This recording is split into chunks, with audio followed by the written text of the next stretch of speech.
Should games allow for skipping forward in places a player gets too frustrated? And should games allow for manual customization of difficulty?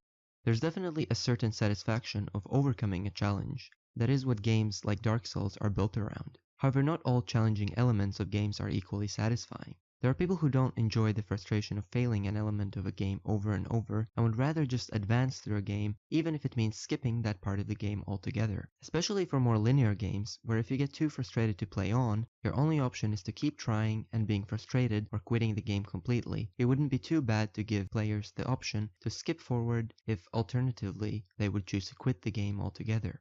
Some games such as LA Noire and Grand Theft Auto 5 have already allowed the player to skip an action sequence if the player has failed a few times in it. This definitely is an improvement over being stuck forever on a frustrating segment. It would also allow for easier access to games for more people. If a person first plays through a game, skipping parts of frustrating or difficult gameplay, and if they enjoy the world, they can go back and try to learn the game without the pressure and frustration of that being the only option.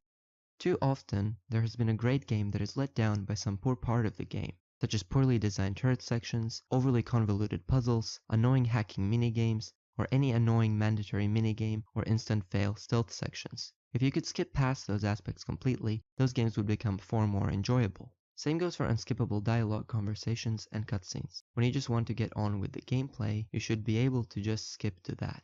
Given how many games mix and match different mechanics, from combat to platforming to puzzles and the story itself, it is quite normal for a player to enjoy some of those aspects more than others. And if there is an aspect a player doesn't enjoy of the game, instead of being frustrated playing through it, or skipping the game altogether because of one aspect they don't like about it, why not let the player skip those aspects completely? Let the player tailor the experience to what they will find most enjoyable.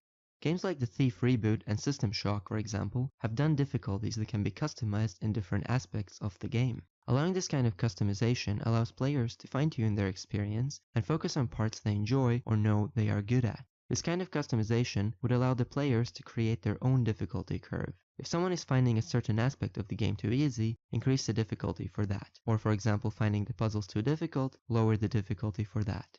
To sum it all up, the player should be able to skip both the story and gameplay sections they don't like, and customize the difficulty for different elements of the game, allowing each player to focus on the parts of the game they enjoy the most. If you got this far, thank you for watching my video. Also thank you if you've liked, subscribed, and rung the bell. But anyhow, I hope you have a great rest of the day, and good luck in the future unknown.